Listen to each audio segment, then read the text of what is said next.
This is the Construction Leading Edge podcast from constructionleadingedge.com and buildermasterclass.com. My name is Todd DeWalt, and it's my job to help you, the construction business owner and leader, eliminate chaos and maximize profits in your business. Got a great interview for you today with Connor Crook. He is the CEO of Diamondback Tools. Maybe you've seen him on Instagram or LinkedIn.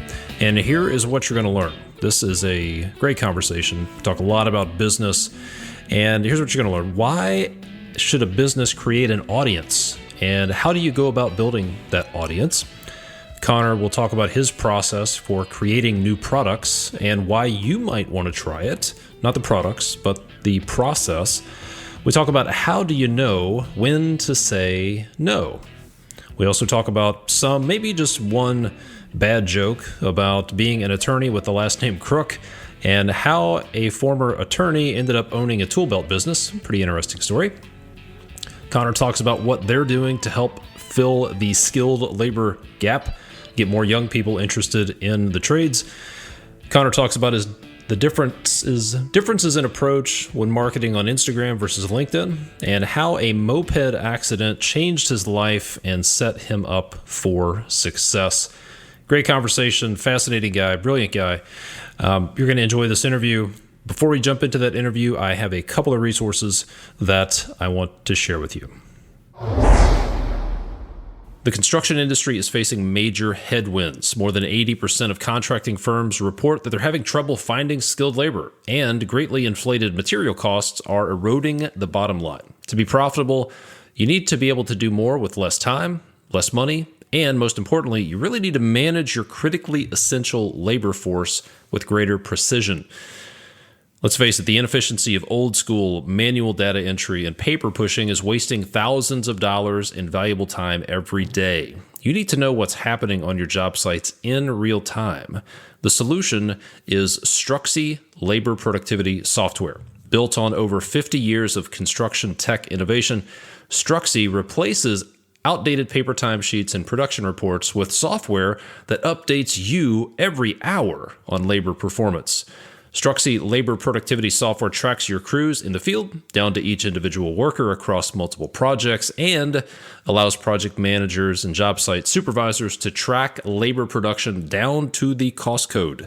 Fully customizable reports allow you to establish ambitious but realistic daily production goals and estimate how many crew members and workdays are needed to complete a job on time and under budget.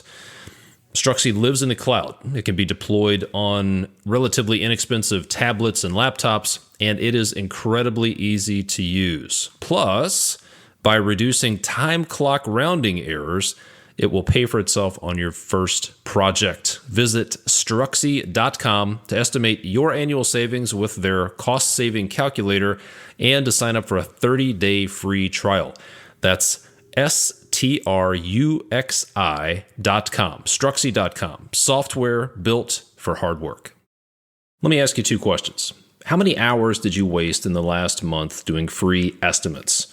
And then how many profit bleeds, like rework, lost time, schedule delays, and even uncomfortable conversations have you had in the last month because of free estimates?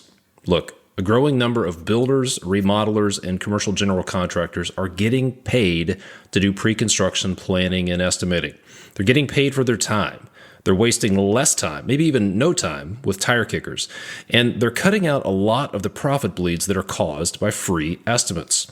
But what could I possibly say to a potential customer to get them to pay me for an estimate when everybody else does them for free? If you're wondering that, there are 3 specific questions that you can ask on your next appointment to get your prospect, and maybe even get yourself, to see that it's in their best interest to pay you for pre-construction services. Don't send out another free estimate until you learn these 3 questions. Go get your free training video with those 3 questions over at buildermasterclass.com/script. That's buildermasterclass.com/script. All right, now you might want to take notes for this. Enjoy my conversation with Mike Wisniewski from Materials Exchange. All right, Connor, welcome to the podcast. You're in Virginia, is that correct? That is correct.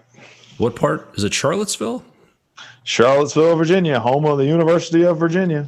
Right on, right on. Well, thanks for being on the podcast. We'll talk a little bit about your business in just a moment, but what I want to jump right into is this first question, which is why should a business who doesn't consider themselves to be a media organization, why should a business create an audience?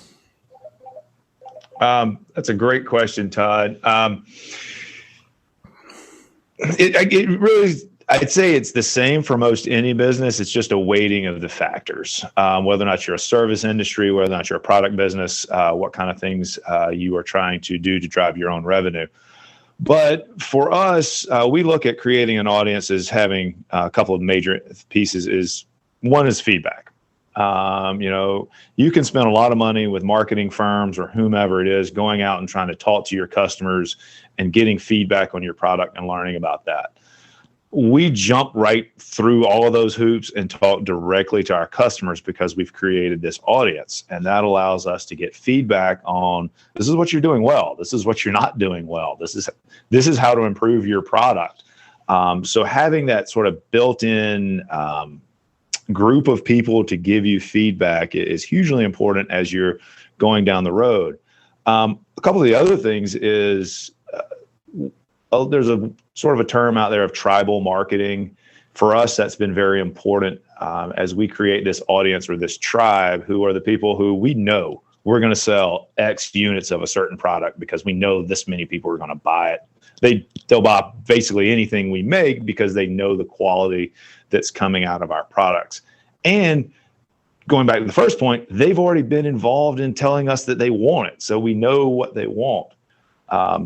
Having that audience it's a self-replicating thing, the word of mouth that goes out off of that. It helps to build itself, builds our marketing.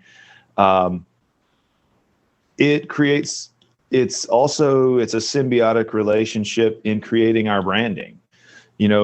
Our audience relates to us as we relate to our audience. And that, when our audience is trying to wear Diamondback gear, they're like, we're Diamondback people. But that also helps us focus where we want to grow as a company so that we don't get, so spread out and saying we want to do everything for everybody. We know who our audience is. We know that we want to make more products for that segment of the population. And then, for us, it also just becomes, as I sort of alluded, inspiration for new products. We know, okay, this is our group of people. We know what they want. And that can be really in anything, Todd. For us, it's selling tool belts. But say you're a home builder. Well, that segment of the population that you're shooting for. I'm shooting for the young urban 35 to 45 or whatever group of people it is. If you can build an audience of those people, they're going to tell you, hey, I was in another town and this was the type of features that were in their houses. And I really wish we had those in our houses. And that you can then figure out what features and it keeps you up with the trends of that demographic that you're looking for. Yeah, absolutely. Well, that was my strategy with this podcast. That's how I started. I had frankly no idea what kind of business or if I could wrap a business around this, but my hypothesis was if I can build an audience of people and talk about stuff that's valuable to them, then I can find out what problems they need solved and then figure out if I can solve them, what that looks like. And it just works. It works so much better than guessing, right? That's what I used to do. I would guess at what people wanted, and I was really good at being wrong. I'll tell you that much. I guessed a lot of stuff that nobody was interested in, and that caused some frustration. All right, now let's get into my conversation let's pause with for a moment Connor Crook, tell us about your business. CEO of Diamondback Tools. What is your business? And for folks who aren't familiar with you, I would say a lot of people are, but for those who aren't familiar with you, what do you do? So Diamondback, as it is now, used to be Diamondback Tool Belts. We've dropped the tool belts from our name this year as we've expanded. The company has been around since the early 90s. Yeah, 90s. Got to think about my decades. Since the early 90s. It was founded by a union carpenter who had been injured on the job, and he created this ergonomic tool belt. And it was run for about 25 years by a succession of owners, and they sort of built variations on a theme of this ergonomic tool belt. It's lightweight, it's made out of nylon, super comfortable, lasts forever, and it was really sort of a home business. I bought it in 2016, and the first thing that I did was take it to larger scale manufacturing. It's all still made here in the U.S., which has been an adventure in its own right of building the supply chain. We started off, we got a manufacturer to agree to make like 20 pouches a week for us. That manufacturer is now bumping up on 600 a week, and another manufacturer is bumping up on 600 a week. But it was really working with those manufacturers to build that supply chain, because the capabilities and the volume is just not available in the United States. And if there's anything that's limited our growth, it's just constantly running into capacity constraints and having to add manufacturers to our plate.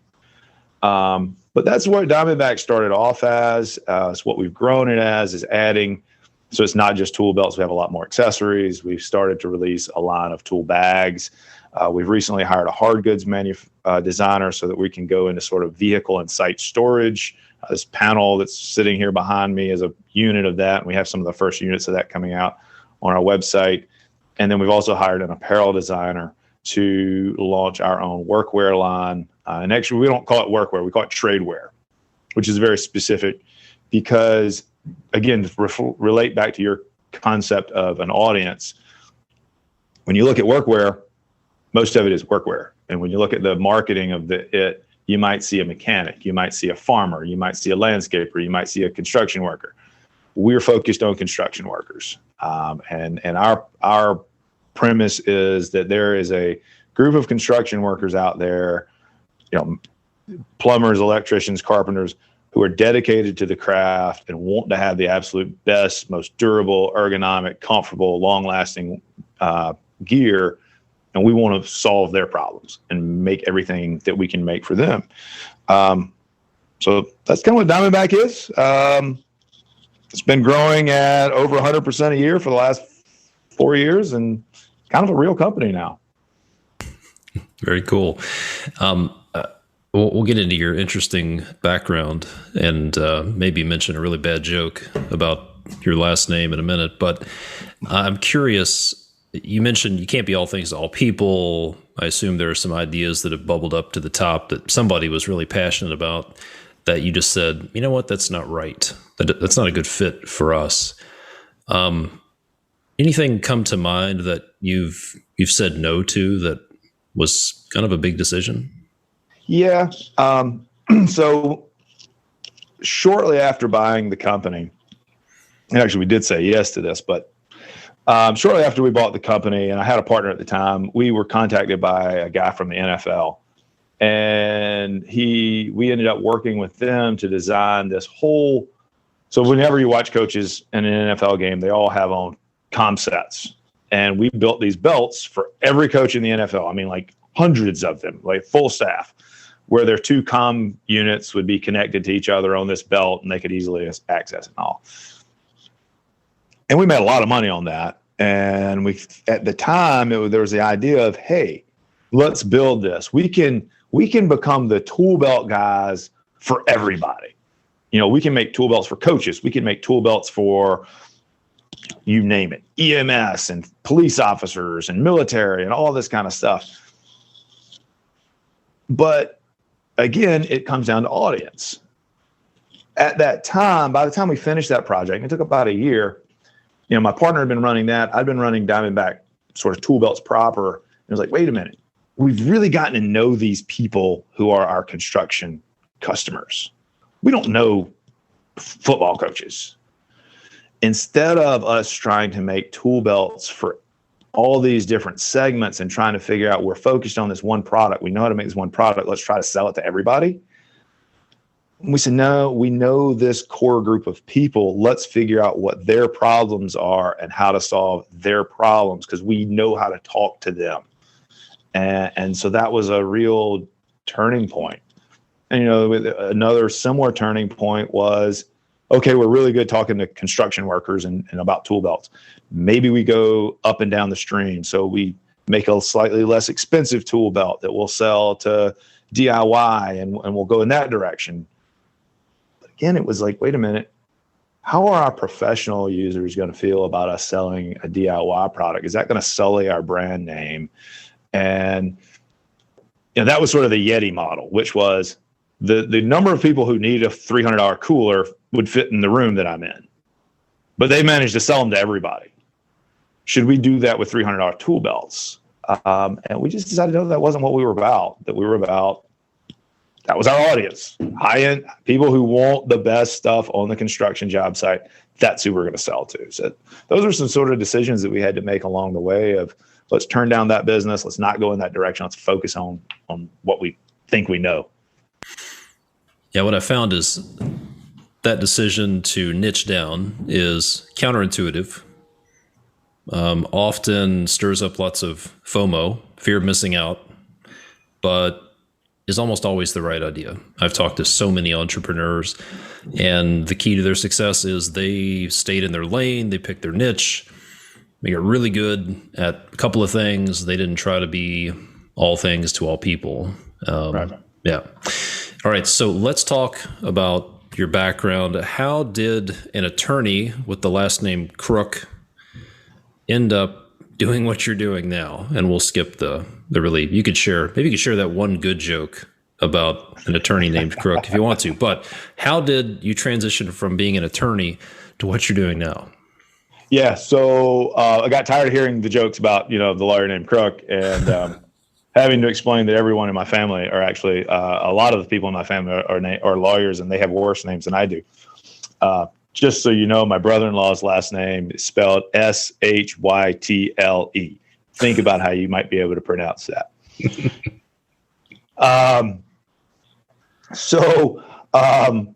Really, I never really liked being a lawyer.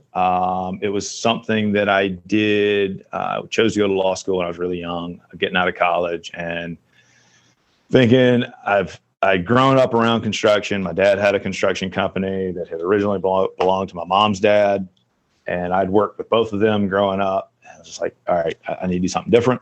My dad pretty much accidentally threw me off of a roof, but almost on purpose another time did. And so it was like, let's try something else. And so I went to law school, practiced for however many years, 13, I think. And then the opportunity to buy this company came up. Again, I had a partner at the time, and he had a long history in the tool industry. And we saw that Diamondback was available for sale. We'd been researching the tool belt industry for a while because my partner had been interested in it. And I asked my wife, and she said, go do it and shut up and quit complaining. A guy I'd met all of 3 or 4 times, I think. I sat down with him, had coffee, talked with him about the opportunity, what he thought of it. He had a history in investment, and he's like, I don't want to get invested in anything because I'm retiring right now, but let me loan you the money to buy the company. And I was absolutely floored. And he came over to my house one night, wrote out a check for 6 figures, and just passed it across the table to me and said, go for it, man.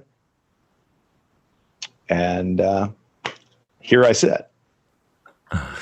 So the topic of buying and selling a business is something that every business owner should be thinking about. Yeah. Looking back on that transaction, what were some learnings that you picked up by going through that process? Or what's maybe one thing you would have done differently, something that surprised you while going through the process of buying a business? Yeah. I had a little bit of an advantage having been an attorney. I was mainly a litigator when I was practicing, but I had partners who did transactional work, and I'd been around it enough to know, the basics of the mechanisms of a transaction like that. Simple things like when you're buying a company that's in existence, don't buy the company, buy the company's assets. The reason for that is because you only want the good. You don't want the liabilities that are going to be the bad part. So I kind of knew how to structure a deal on that score. What was really weird about the transaction that we had was We found out about it, the company being for sale in August, but they had essentially shut down in April with $30,000 worth of orders unfulfilled and no plan to fill them. So we had to, I first contacted them and said, hey, can you send me some inventory, some pieces? I want to learn a little bit more about the product. They said, we don't have any. So I had to go on Facebook. They had a group on Facebook, and I bought a tool belt from some guy and was like, hey, this is the company I think I'm going to buy. So we had to figure that out. And then we had a closing, much like you'd have a closing on a house. You know, you buy a home, you have a closing, and you say, you need to fix the gutters and you need to paint the whatever and fix this. And well, we had a list of stuff for our closing. And part of it was, you need to make one of everything the company makes. You need to give us some instructions. So we got written instructions for how to make the products. We had videos of this nice lady sitting in a garage in Alaska sewing the different things together to tell us how to do it. Templates, bits and pieces of products, sort of work in progress, and then final pieces. And that took months to get, because at the same time they went on the lady selling it was getting married. She went on her honeymoon. We never spoke to her, only spoke to her fiance. And so it was a really bizarre deal. But we did get an attorney representing their side in Alaska, which gave me a lot of comfort. Again, I'm going to ship up over $100,000 to these people in Alaska. So, we got an attorney involved who could hold all the money in escrow until they could get us, sufficient information that we could build the company.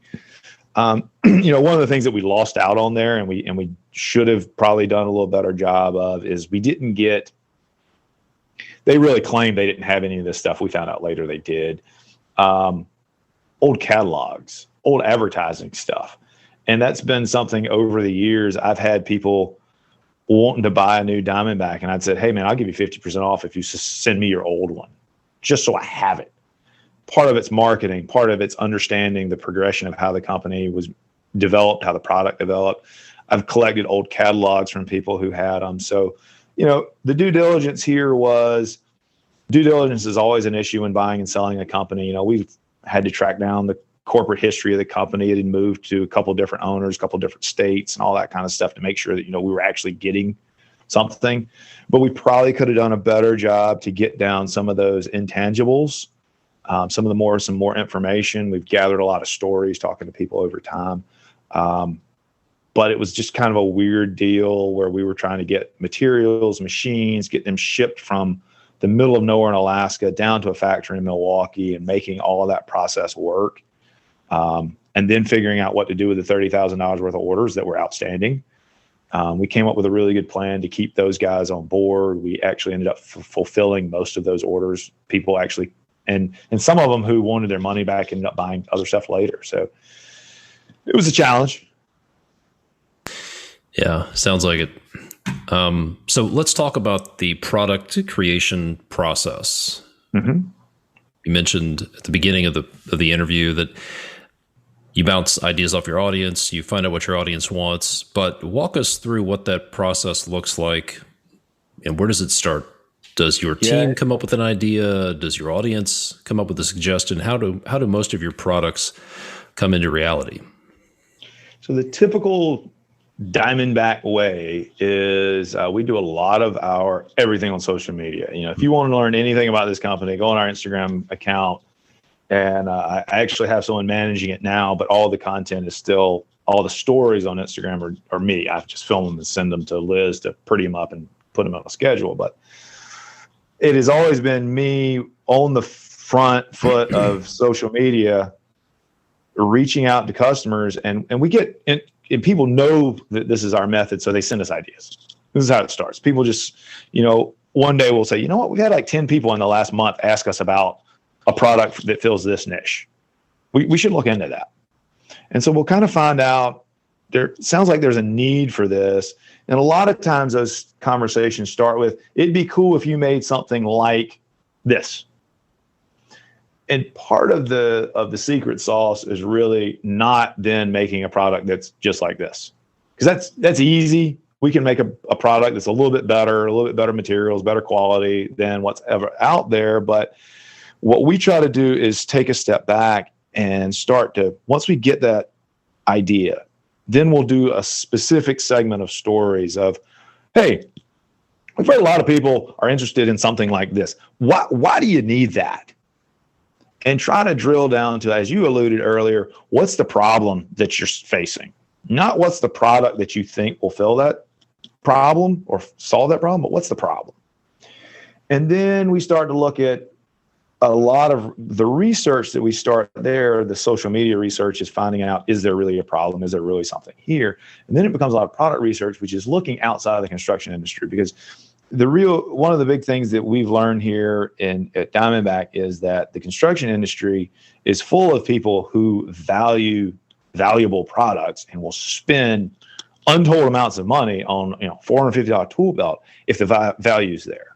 They have been sold junk throughout their careers, cheap tools, cheap gear, cheap apparel, cheap everything. Because I had a conversation with a fabric supplier just yesterday, and he's like, "You're getting into workwear? That's kind of a weird one because it's really price sensitive." And I was like, "No, it's not. That's the misconception." So what we have to do then is, the construction worker, our customers, often myopic, looking at, this is the product that I need because I need something that's similar to what's already out there. But it's our job is to focus that lens a bit broader and say, this is probably a problem that's been solved somewhere before. Let's go look at what Patagonia or the North Face are doing for carrying tools in a backpack, for instance. Let's go and look how mountain climbers are making flexible, durable clothing. Let's go and look at how police officers are carrying their gear, the military. And so we try to use a broad focus to figure out, or broad lens to figure out how other industries have solved a similar problem, and then bring that technology back into the construction space. And then we can start iterating. Then we start to get into the fun part, which is getting on those social media stories where I get to say, wow, I found this really awesome fabric that, hey, watch me try to cut it with a knife. I can't even cut this stuff with a knife. Or, wow, we just created this really cool grid system where you can hang all your tools in your van and they're not flying all over the place. And then we just start building the buzz around it. And then people start sending us more suggestions, and we can refine the product. Eventually, we can get it out to the lead users who really drive us, that we communicate with a lot. And then we get it out into the field with them. They fine tune it. No, you need to move this over here and this over here. And then they can start talking about how great it is because they helped design it. So they know it's great. They're not just saying it's great because we pay them to. They're saying it's great because they helped design it. And then by the time it rolls out, we rolled out an electrician's pouch. And by the time we got it manufactured, pricing came in. We were like, we're going to have to sell this thing for $150. I'm like, $150? It's one pouch. You can go buy an entire tool belt at Lowe's, and the most expensive one there is $50. We sold out of the first round of that Nico pouch in a couple of days, and we still have trouble keeping them in stock because we had professionals design it and talk about it and promote it. And everybody gets into like, wow, this is something that's made for us, by us, and it self-sustains. Yeah, I think at a much different scale, I found the same thing. I spent a lot of my career in commercial construction. So, for example, I managed capital improvement projects for large Fortune 500 companies. And so many times some business unit group would come to the table and say, we need a solution. We need this. We need more cubicles, more meeting space, whatever, we need a fitness center or whatever. And they were really bad. What I found is people are really bad at knowing what they really need. And sometimes you got to give them what they need, and that's very different than what they ask for. And exactly. The big disconnect, what I found is there's this need or a perceived need, and then there's a bunch of assumptions stacked on top of it. They assume this and they assume this, and they don't know this is possible, and they don't understand construction. And then they come up with this solution, this project scope. And it's in everybody's best interest to do exactly what you're saying. Just back up a little bit, understand that they're looking at this pretty myopically and say, okay, what are you trying to solve here? What's the problem? And frankly, if there's not a problem, then there's not a project, there's not a product. And so many times, just taking a step back and looking at, all right, what's the problem you're trying to solve here? Number one, will help you find out if there's a disconnect between the problem and what they're asking you to do. Number two, it gets them emotionally involved as well. So I'm curious, in your experience, there's the emotional part of the brain that is behind buying. Then there's the functional, logical part of the brain. When it comes to selling your products, how much of it would you say is emotional? That's a tough one. I think there's an emotional component to, well, I think that's your job as you were walking through your describing your history. And I was actually thinking back to my history practicing law. It's the same as when you're a professional, your job is to get the customer away from that emotional idea that they are emotionally attached to that initial idea they came up with. That's their idea. That's what they think they want. Practicing law. I want to sue the hell out of that guy and I want to do da da da da da da. And you're just like, whoa. Let's step back here. That's going to cost you this and this and this and this. And in the best case, you're going to get this and you're still going to have to pay this. Or are they going to pay my attorney's fees? No, you're on top. You're paying all that. So I think your job as a professional, whether it's as an attorney, an architect, builder, product designer, whatever it is to gently walk the customer away from that, show them other options, because you're the professional. You're supposed to be able to look out and say, well, yeah, we could do that. But this is what other people in your situation have done. Let me tell you why that's not necessarily the right. I spent 3 years trying to tell people they shouldn't buy leather tool belts. They're emotionally attached to that look, that feel. This was my grandfather's. And I'm like, there were actually videos of me sitting around with a brace and bit going, yeah, would you use your grandfather's cordless drill? But it's your job as a professional to walk them away from that initial emotional connection to whatever it is that they have, show them the other options because you know these, explain to them why they're better. And as you said, eventually they start to buy into it.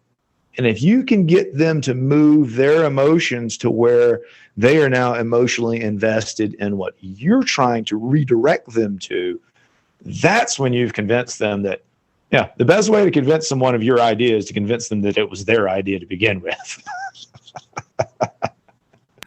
Yeah, I don't know who said this, but leadership is getting people to do what you want, and they think it's their idea. And frankly, Right. that's one of the biggest things I've learned in the last few years is the more I try to persuade somebody, the more they backpedal and they stiff arm and they resist.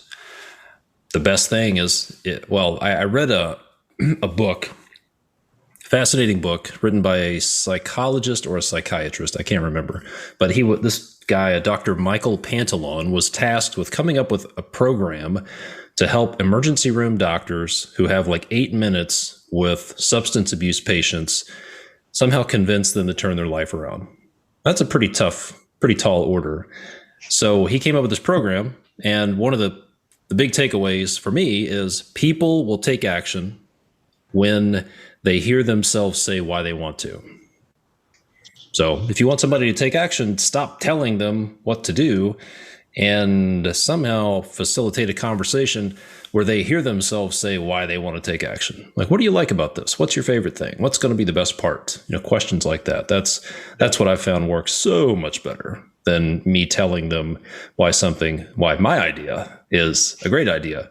That typically doesn't work. So good stuff there. I think there's we could go down the rabbit hole and talk about how to apply that product creation approach to construction. But to recap some of the high points here, build an audience in your area, build an audience of referral partners, build an audience of people, and ask them what they want, get their buy-in, and then propose things, iterate, find some people who really like it, get it in their hands, get their feedback, and then they'll become the mavens, so to speak.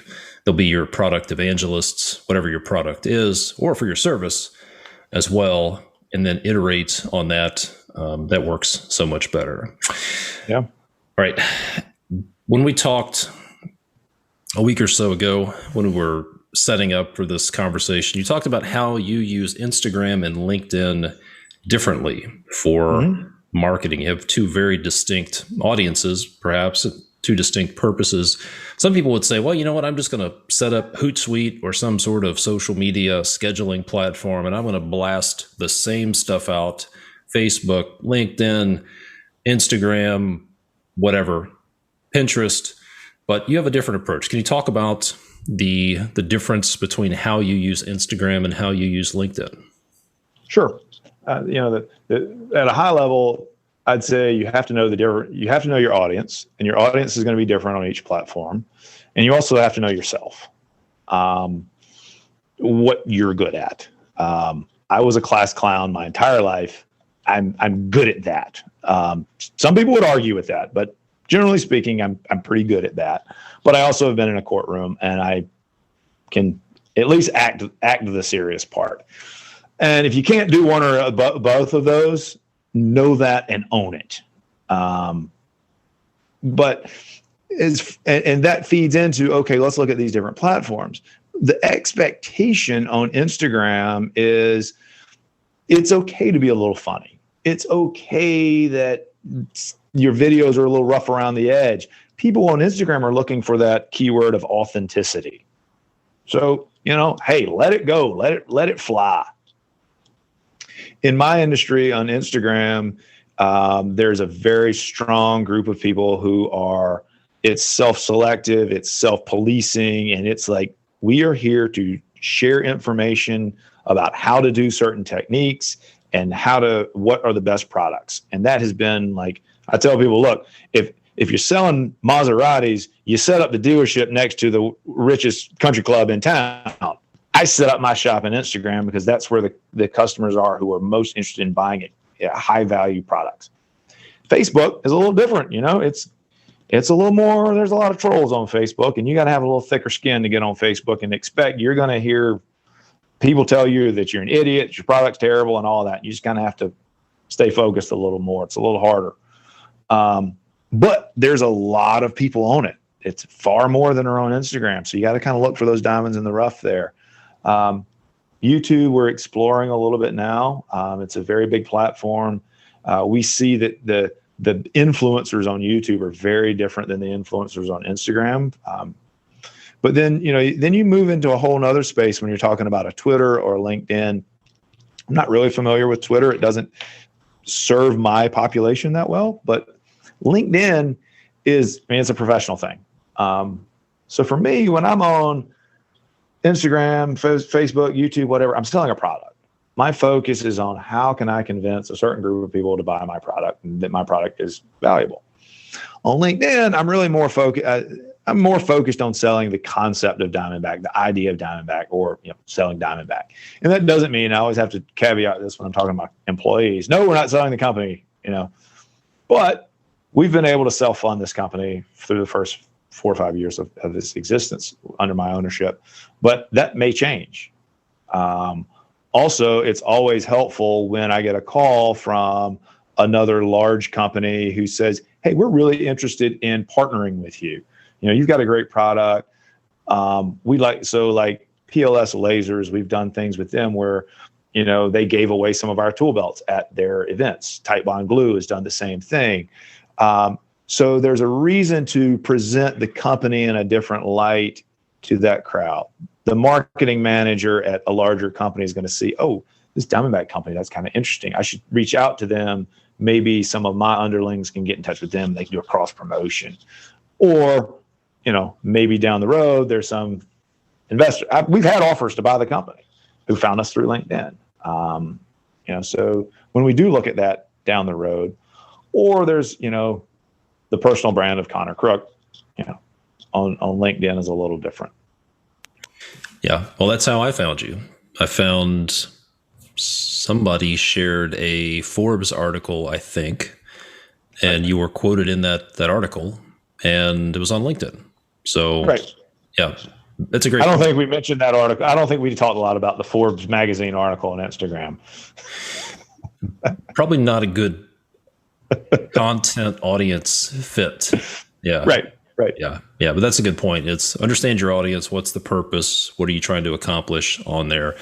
So for builders, remodelers, designers, general contractors listening, just think about what are you trying to accomplish? And LinkedIn's a great place, number one, to build referral partnerships. So to find, if you're a commercial general contractor, go find those commercial real estate brokers working in your markets. Go connect with facility managers, connect with referral partners who can connect you with other deals. Maybe it's architects. But to try to find one-off customers on LinkedIn, I think is tough. I've done it accidentally, but I think the best play is to use LinkedIn for professional networking, find referral partners, and understand who's on there. So that's great advice. Yeah. And then on LinkedIn, that's where you post all your best projects.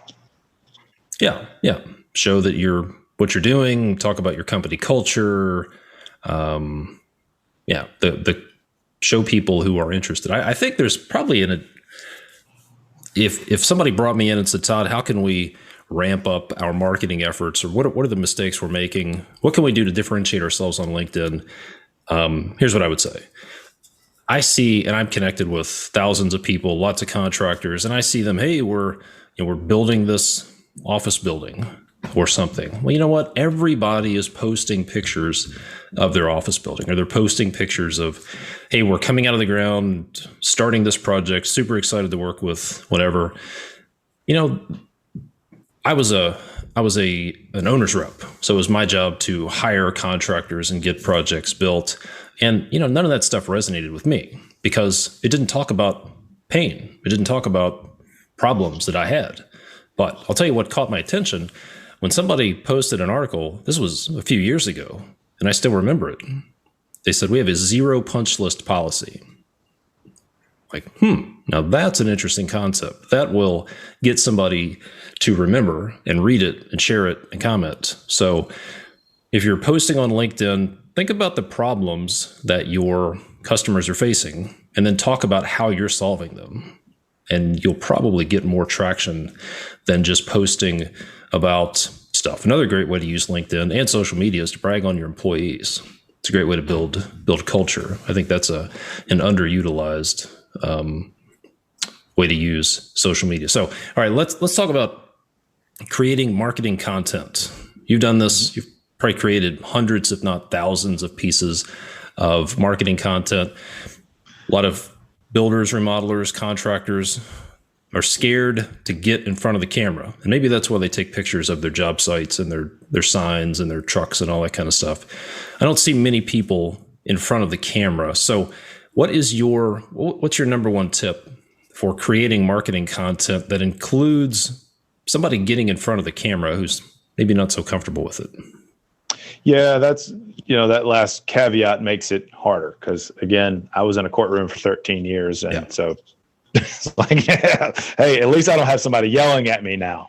But for me, again, it was something I mentioned before is knowing who you are. If I got up on Instagram and tried to be the guy on the 1-800 attorney, tell them you mean business, hire Connor Crook at Diamondback, I'd come off as a complete idiot. I'd be trying to be serious, but looking like an idiot. Whereas if I'm a little jovial, maybe a little more than jovial, people actually find that refreshing. And they're like, that guy's not trying to BS us. That's just, he's a little crazy, but that's just how he is. And so you have to know who you are. And don't think that being serious means you're being persuasive. Don't think that being jokey means you're not being persuasive or being persuasive. Being persuasive is being you. And you got to know who you are and how to fit that into your story that you're trying to tell. You're a home builder and you're talking about a home that you're building. You could crack a joke about whatever it is, some feature on the house that, hey, we've got this and nobody else has got this because our customers are like, whatever it is. And you can be a little funny. Or if that's not you, don't try. just don't try. Be the straight man if you're the straight man. But yeah, getting comfortable in front of the camera. My son asked me the other day, we were riding around, and I've been a musician all my life as well. And he was like, Dad, you're on Instagram all the time and you play music and all that. Does your voice still sound funny when you hear it on a recording? Like, yeah, it does. I hear myself in a recording. I'm like, I sound like an idiot. So you got to get past that. It happens to all of us, no matter if you're a performing artist or what. You always are going to think you sound dumb, but don't focus on that. Look at the response you're getting from your audience. Yep. Good advice. Good advice. All right. Let's talk about failure. I'm not even sure failure is a real thing, but how has a failure or apparent failure set you up for later success, if that makes any sense? Yeah, it does. And I thought about this long and hard when you sent me this question, and I thought the best was to go kind of, on the personal side here and say it's not really business oriented at all. Thankfully, Diamondback has been an unmitigated success thus far, purely being in the right place at the right time. But on a personal level, I had my biggest failure 8 years ago. I was out, having a good time, had more than a few drinks, decided to drive home on my moped thinking, hey, I'm on a moped. How bad can things go? Let's say I broke 2 or 3 bones in my leg and they were poking out of my leg and I damn near bled to death on the side of the road. And the failure there was the failure to my family. At the time, my kids were young. I was coaching their soccer teams. And here I was trying to coach soccer teams with big metal rods in my leg and barely able to walk. And I was so embarrassed by it and unable to do the things. I've always been a very active person, unable to do those things with my kids. And so I decided I'm going to fix this. I went through 3 surgeries. They had to replace the rod in my leg because it didn't heal, tore it all back apart, put it back together again. But along the way, I bought a bicycle. I was doing 100-mile rides. I'm going to make myself get over this. I owe it to my family. And I did. And 2 years later, I got back out on the soccer field. I've been playing soccer ever since. I run, I bike, I do whatever I want. But the failure there was the failure to my family. And the success that set me up for other success was to know if I can beat this, I can do whatever I want. It was so awful going back out when I first started playing again. And my friends were like, dude, it hurts me to watch you try to play. You're limping. You look terrible. And I was like, dude, you want to know what hurts is not being able to play soccer with my kids. So to push myself through that was like, all right, starting a business, buying a business, no problem. I can do that. Yeah, that's a great story. And I think going through some sort of adversity is, it's the only way to develop perseverance. And then once you have perseverance, you can do anything. Because I think, some people say half of life is just showing up, right? Well, if 50% of success is showing up, another 48% is probably just not quitting, just raw perseverance. And if you've decided there are no other options and you're going to win no matter what, you will succeed. You just can't, that kind of person can't be beaten. They will figure out a way to do it. And unfortunately, I've gone through a bunch of big failures, but when I look back on those failures, I wouldn't be where I am today without having gone through those things. Now, Sure. I would certainly advise people not to go through what I did, but I don't know if I could go back and change it. I don't know that I would, because I wouldn't be who I am without that adversity. So yeah, that's a huge takeaway. Here's another one of my favorite questions to ask. What is one thing you believe to be true about business that some might think is a little unconventional, maybe even crazy? Yeah. So one of the things you'll see a lot, and especially in the product space, is you always see these advertisements about a particular product that's designed by a former whatever. And that's why it's good, is because this baseball glove was designed by a former baseball player, or whatever it is. Sure, I grew up around construction. I worked on some construction job sites in the summers when I was a kid. But what makes the Diamondback team here so exciting is, of the 16 people who work at Diamondback, none of them have been former electricians, carpenters, whatever.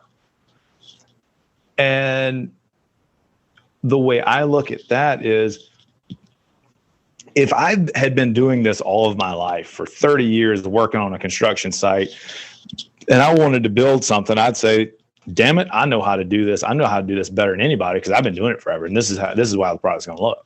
And that can put such blinders on you that you don't realize that, well, maybe not everybody does it like I did. And one of the whole things we try to do at Diamondback, people ask, well, what's the best tool belt for a framer? And my response is, there is no such thing. You don't call yourself a framer, call yourself Todd. How does Todd work? Does Todd want to have all of his tools with him all the time? Or does Todd want to choose the specific tools that he wants on a given day? Is Todd looking for different features to have in there? How does Todd hold his tape in his left hand or his right hand? That's a big debate, by the way. But we want to personalize that product for you. And if I were designing it the way I wanted it, that defeats the purpose. So everybody here comes at it. We are very open-minded and agnostic, if you want to use that term, of, hey, tell us how you people want it. Our audience, tell us what you want. We'll figure out a way to make it happen. We're not going to impose. The only beliefs we impose are in the methodology, which is, as we've described, and as you've described from your past as well, as don't tell us what you think you need. Tell us the problem. We'll figure out a better way to solve it. That's where we think that our expertise is finding the solution to that problem. It's not, telling you how to do your job. We're just trying to give you a better way to do it. So I think that's something in the product business that's sort of very out there is different. And the other thing that, we see, and I think this translates across a number of businesses, is your audience may surprise you. You may think that you know your audience based on what other people have told you about your audience, but until you talk to them, it's not going to be the same. Just like I said before, people say, "Oh, well, workwear is so cost sensitive." I sell $450 tool belts all day. Don't tell me construction workers don't have money or don't want to spend money on the best stuff. So sometimes you have to dig a little deeper, go against the conventional wisdom of what your audience is like. And you're a home builder. You may think, well, everybody thinks that these people want gas logs. Well, talk to them. They may all think that's the dumbest thing in the world. I want to have a real fire. I don't know. Yeah, I think that reminds me of back in 2011, I was brought in to run a sewer rehabilitation company. Right after the recession, I had left listen, you don't, you learn not to shake hands, with people on job sites. Definitely. And they don't chew their fingernails either. That's a job hazard. But I'd come from the building construction. I'd been commercial real estate development, project management, and I didn't have the curse of knowledge. So I came in, I knew how to manage projects, but I couldn't tell these people how to do their job. This was incredibly technical stuff, amazingly technical, actually. So sometimes the lack of knowledge, sometimes people have the curse of knowledge. Like, well, I know what my customers want, and I know what they don't want, and they'll never do this. And one of them that I've been talking about a lot for the last 6 or 8 months is there are a lot of builders and remodelers who would say there's no way that homeowners would ever want to pay me for an estimate. I have to do free estimates. And that is one of the biggest myths out there. And it actually causes so many problems. Now, if you're interested, if you're listening thinking, oh man, that's me, I just spent 30 or 40 hours doing an estimate that was a waste of time, then I'll have some more information at the end of the podcast. But that's great advice. What do you know? What do you believe to be true about your situation? And then go examine what you believe, because sometimes it might be wrong. All right, so let's talk about the skilled labor shortage. What is Diamondback doing to help get more people, and or maybe more specifically, more young people into the construction trades? Yeah, so we were actually just having that conversation around here this morning because one of our local high school that has a trade school, sort of separate school part of the district, they're having signing day.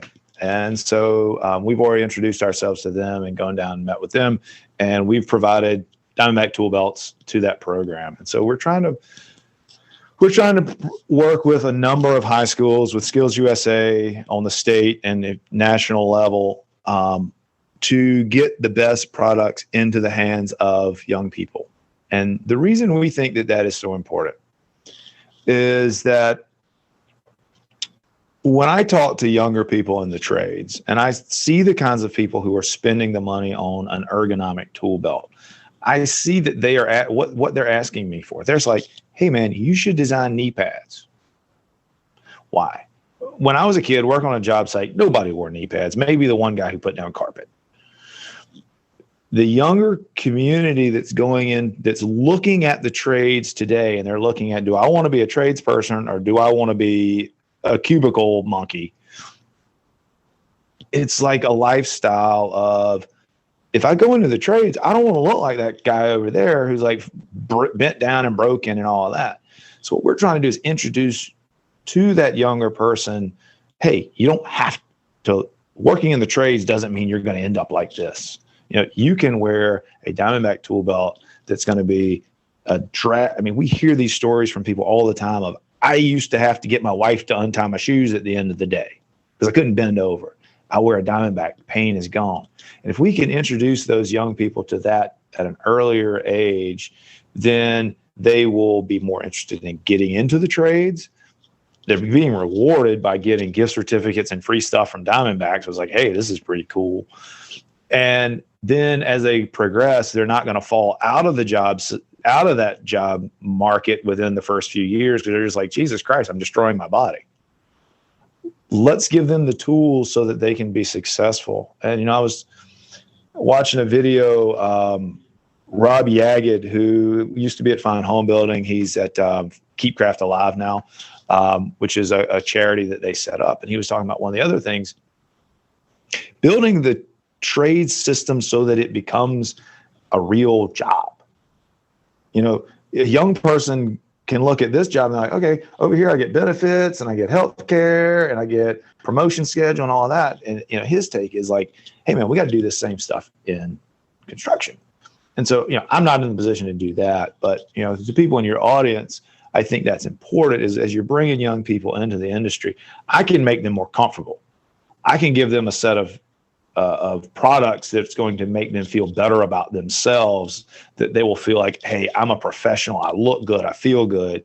But your job is also to give them a path to the top. You know, that's something I certainly will. Anybody I hire here at Diamondback, I'm like, I do not want somebody packing boxes all day, every day for the rest of the time they're working at Diamondback. You know, that's not how I want to do it. Everybody should have a career path within my business and within, you know, the audience's business so they can see how they're going to work their way up the chain over time, increasing responsibility. Good stuff. Yeah, I had not really thought about that. There's a lot of things that prevent young people from entering the industry. And then I think there's a lot of things that cause young people who actually do join the industry to leave. And yeah, I remember watching these carpet installers walk into the job site trailer and they're everything's broken down. Their knees are shot, and there's no way they're going to make it to 65, thinking there is no way I would ever want to do that. And so that's an interesting problem that you guys are solving there at Diamondback. Talk about the future. What's your vision? Maybe 2 to 5 years out for Diamondback.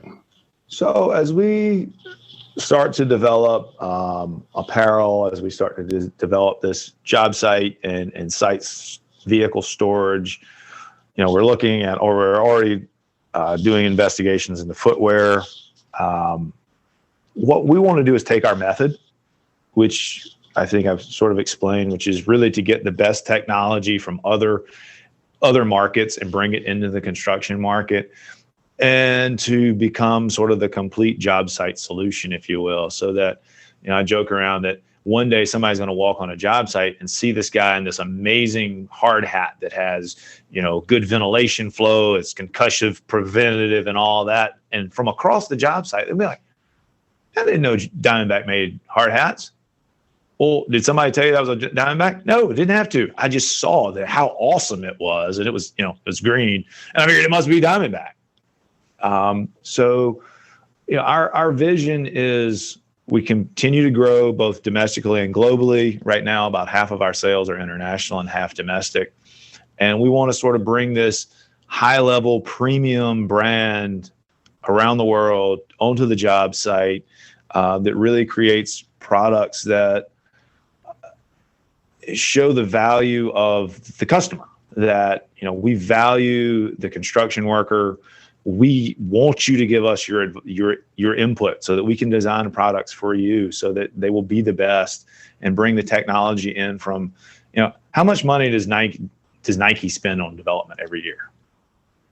How much money has ever been put into a pair of work boots to the design? Why? The guy wearing Nikes is like playing, literally playing. The construction worker is building every building you walk into and every road that you drive down. Who's more important? Yeah, good point. Good point. Great stuff. I've gotten a lot out of this conversation. We got to wrap this up. I want to be a good steward of your time. Where can people go if they want to find out more about Diamondback and or connect with you? Yeah, if you want to connect with me, the best place is probably on LinkedIn. Connor Crook, obviously. That's Connor. The best place to find out about the company would either be our Instagram page, which is diamondback.toolbelts, or our website, which is toolbelts.com, which we are launching a new one here right now. Good stuff. All right. Well, last question. You've got an audience of a few thousand construction business owners and leaders. Maybe they're grizzled veterans of the industry. There's also a lot of newcomers, folks who are maybe about to enter the industry or have recently entered the industry. If you had a couple of minutes to talk to them, what would you say to them? Really very similar to what I just said, is the construction industry and the construction worker. I come from a white collar background practicing law. If I went into a store to buy clothes, everybody said, Mr. Crook, what do you need? Mr. Crook, how can we help you? Hey, Connor, good to see you again. Nobody treats construction workers like that. Your employees, my customers, have really been disrespected. They've been told you're not good enough for college, you're not good enough for this, most of their lives. They built your house. They build your businesses if you're in the construction world. Show them some respect and help build them up. Help in any way you can to advance their careers, to stay in the industry, to feel respected and to feel valued. I'm a Diamondback tool belt. Anything we can do to make this group of people feel more valuable will help support our industries domestically. It will help rebuild our infrastructure, and it provides a pathway to success for people who, whether or not they would succeed in college, didn't want to go to college. And, as a society, we need to support these people the best possible way we can. Yeah, absolutely. So you're looking at construction workers as your customers. And I would say if you're a construction business owner, those people are your customers as well. They're just internal customers. Maybe they're not trading money for tool belts, but they're trading time and expertise and wisdom and knowledge and experience for the paycheck and benefits and safety. So I think taking that same customer approach with employees is probably a good thing too. Well, great stuff, Connor. I really appreciate it. Thanks for being on here, man. And let me know if there's anything I could do for you in the future. All right, Todd, really appreciate it. And thanks for having me on. You bet. One other thing I want to mention is an issue that I hear from contractors on a weekly basis. They tell me things like, Todd, we're busier than ever. I have more work in backlog. I have more employees, but we're not making the money we should. Or we're making less money than we have when we had less work, or we're actually losing money. And I'll cut right to the chase. The problem is profit bleeds. There's plenty of profit in the projects, but that profit is bleeding out through a variety of ways. And what you need to do, if that's you, is you need to identify those profit bleeds and then put systems in place to eliminate the profit bleeds. If that sounds familiar to you, if you are losing profit, if you feel like profit is bleeding out of your projects, go back and listen. I want to tell you about two things. One, go back and listen to episode 156, where I walk through 8 profit bleeds that cause really busy contractors to lose money. Secondly, if that's you and you're concerned about that and you want to put together a plan to eliminate those profit bleeds, then let's set up a free strategy call. I would love to get on the phone with you, walk through some of those profit bleeds, and help get you started mapping out a plan to eliminate those profit bleeds. All you need to do is go to my website, constructionleadingedge.com, push the red button that says schedule a free call, and we'll get on a call, talk through those profit bleeds, and help you put together an action plan to stop that bleeding. There you go. Hope you took some notes on that. My challenge to you, as always, is pick one thing, at least one thing that you want to implement in your business. Maybe it's building your audience, trying the process for creating new products. Think about how you're differentiating between your marketing on different platforms like Instagram and LinkedIn, but take action and implement something that you learned from this. Don't forget, don't give another free estimate out until you watch this free video that will give you 3 questions that will answer your prospect's question. Why should I pay you for an estimate? You'll also learn some of the biggest profit bleeds that you could be experiencing because of those 2 words, free estimates. Go to buildermasterclass.com/script to get your free training video where you'll learn 3 questions that will help them see the value in paying you for estimates. That's buildermasterclass.com/script. As always, I appreciate the ratings and the reviews. If you could take 30 seconds, leave a rating and or a review on Apple Podcasts or whatever podcast player you're using, that would be fantastic. That would mean a lot to me, and it also helps get the word out there to other folks. Thank you so much. I will see you next time. Thanks so much for listening. My name is Todd DeWalt.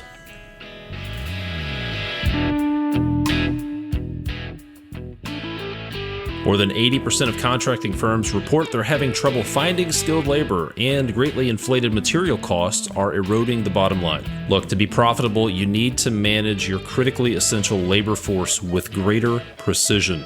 The solution is Struxy Labor Productivity Software. Fully customizable reports allow you to establish ambitious yet realistic daily production goals, or as I like to say, what winning looks like, and estimate how many crew members and workdays are needed to complete a job on time and under budget. Struxy lives in the cloud, and by reducing time clock rounding errors, this is a big deal, it will pay for itself on your very first project. Visit Struxy.com to estimate your annual savings with their cost-saving calculator and sign up for a 30-day free trial. That's Struxy.com, Struxi.com. Software built for hard work.